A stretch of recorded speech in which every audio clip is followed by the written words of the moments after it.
Yes guys, how's it going? Welcome back to a new video. I hope you guys are all enjoying your weekend, despite the fact there is no football for Newcastle United this weekend. It is international break, so whatever you've been up to, let me know. It's actually non-league day today, so if you went to see a non-league team play, be sure to let me know down below. The weather outside isn't the greatest for it, but still, it's a great chance to give back to those local teams. As it happens, I've not been at a non-league game today. I'm actually out on my stag do. I'm recording this video in the morning, so by the time you watch it, I'll probably be up to my eyeballs in pints, but it should be a good day. I don't know if I've even mentioned this. I'm getting married in just under 3 weeks. Growing up, you know, but excited for it, excited for today, and as I say, I'm sure it'll be a good laugh, so let me know how you spent your non-league day down below. But despite the fact that it's international weekend and there is no football for Newcastle United, there's always something going on, and it's off the pitch. Loads of news coming out in relation to how Newcastle are making big changes behind the scenes in the recruitment departments, the scouting departments, and just changing things up on how we used to do things with regard to bringing players into the club. I say changing up on how we used to do things. I'm not sure if we used to do anything, to be honest. So we're basically just bringing in a process of how to kind of not only bring in the top stars this summer window, which I do want to talk about, but also how we're doing things from the ground up and trying to do things right. Pretty much since the owners came in, it's been changes and changes. I think Dan Ashworth, in fairness, was one of the first people we brought in, obviously with a fantastic track record from Brighton, and has already, you know, started to make those changes that we've seen the benefit of. Garang Kowal actually scored his first international goal this week for Australia, so big up to him.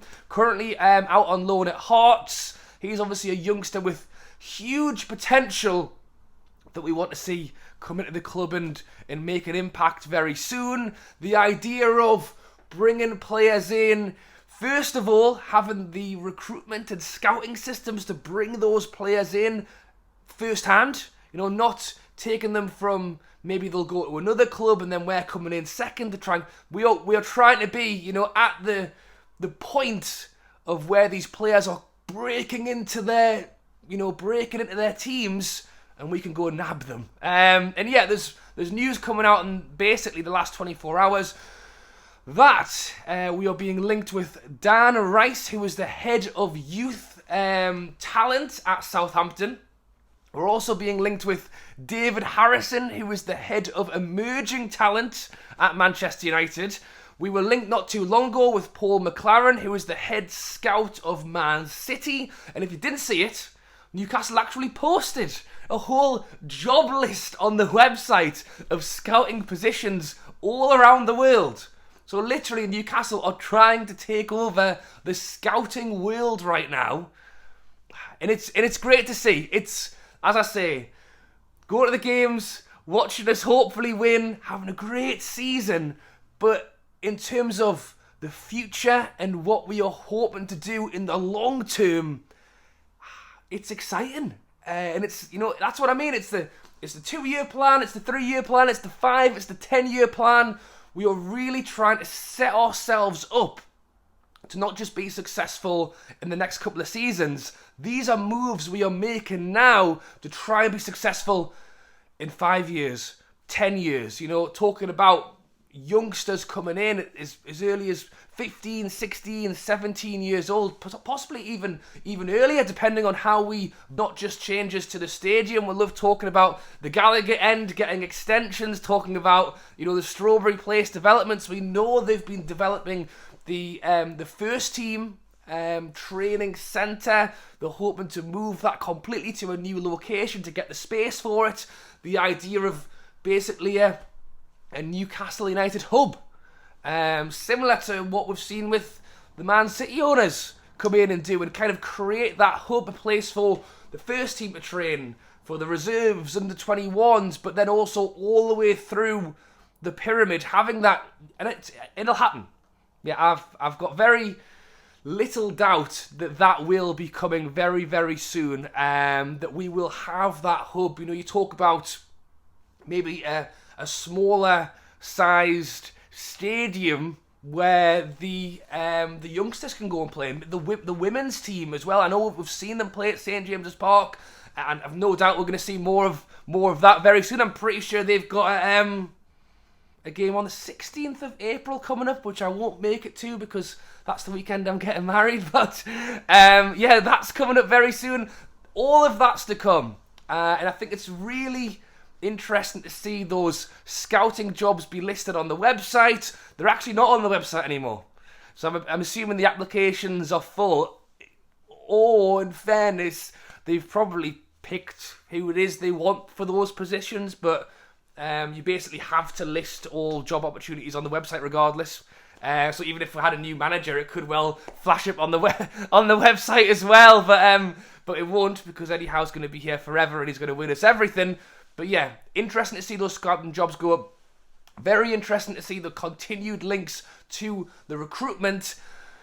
And we'll have to wait and see what happens next. In terms of going through into this summer window, I've no doubt it's going to be a big change up for Dan Ashworth and his team, and to be able to start trying to introduce some of these players. And we've seen it already. You know, we are not scared to go out and spend the money when we have to, or not have to, but feel like the opportunity is right. Going out and spending 45 million on Gordon in the January window, hoping to see him get a little bit more game time, if I'm honest. We haven't seen quite as much of him as maybe we would have hoped just yet, so fingers crossed, especially breaking into what is going to be a very busy end of the season.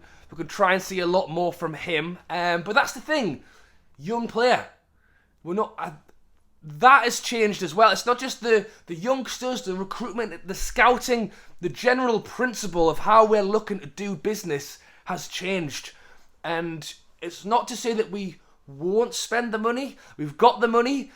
We've got the money. It's the financial fair play stuff, and obviously having to have more commercial revenue, get that Adidas deal sorted, get that Saudi Air sponsor sorted, and all of a sudden we'll see that rise up very quickly as well. We're not scared to spend the money. We will do it if it's on the right players. And we saw that with Gordon, we saw that with Isak in the summer, and there is more of that to come. So we'll be very interested in how we get on this summer as well, and how we kind of target that. One thing the recruitment system does is that in 5 years' time, it will certainly make a big difference to how we're able to spend money as well. Because as much as we can go out and buy Isak for all that money, it's way better when we've bought somebody. It's way better when Garang Kowal's turning 21. And he's now coming into the first team as a £50 million player, but we didn't have to pay that for him because we got him years ago. So we will have, it's like a dual effect. The money's available to spend in those summer windows, but at the same time, we have that youth and we have that academy coming through into the first team as well. How good's Longstaff doing at the minute? It's great to praise a local lad and see them come through. So we're really hoping to try and develop that side of things, not just going out and scouting, not just buying players, but also trying to grow our homegrown as well into the side. So it's like a three-pronged attack. And to see these recruitment links, to see these scouting jobs going up, it's only good things coming in. As for this summer window, I think a big factor will be where we finish this season. What line will we be over? Will we be over that Champions League line? Is it going to be over the Europa line? Europa Conference? It'll be one of them. Yeah, I'm pretty confident of that. A Champions League. It's just one of them seasons, isn't it, where there's been a few teams who haven't done that well. And if we don't grab Champions League now, these teams are going to go out and spend, even more in the summer as well. We'll wait and see, but that will definitely play a factor this summer window. There's players who are set to go, like Sir Richie Dummett, coming at the end of their contracts, have worked hard for the club, but it'll make space for players to come in. And depending on where we finish, I think we'll possibly determine how much we are able to spend, not how much we have to. It's a bit of both. Because if we get Champions League, not only do we need to bring enough players in to... Because if you think this season, we haven't changed up the lineups that often, and that's with a cup run to the Carabao final. That's not with Europa League every Thursday. It's not without Champions League every Tuesday, Wednesday. There's going to be if we are able to get those spots, there's going to be so many more games. We need to not only be prepared for it, but in terms of money-wise, we need to spend the money to be able to compete. But to spend the money, we have to get the space to spend it for that particular tournament. If we get Champions League, the budget grows. If we get Europa League, the budget grows a bit. The conference, I'm not sure how much that will actually generate. So even then, we're in a competition where we haven't got that much to kind of spend. So, yeah. Regardless, it's exciting. There's a lot going on. We will definitely make moves this summer window. And it'll be behind the scenes, quiet, players joining. And I suppose the difference is the fans are so engaged right now with what the club is doing. Everyone wants to know about it. You know, everyone wants to hear more about the fact that recruitment's going on, scouting's going on. Youngsters like Garang Kowal are being, well advertised by the club. A youngster coming in isn't always big news, but he's a young, surging talent who just scored his first international goal at 17 years old. It's big. I think there's a lot more of that to come very soon, especially with the changes. Dan Ashworth, as I say, taking over the scouting world. It's exciting to see. Alright guys, thanks for watching. As always, drop a like down on the video and subscribe if you haven't already. Let me know how you spent your day today. As I say, it's quite wet and windy out, but I'll be in the pub most of the day, so I'll be able to avoid that and hopefully be able to... Well, I'm sure I'll have a lot of pints. Hopefully I'll make it through to the end of the day as well. Alright guys, thanks for watching, and I'll catch you later.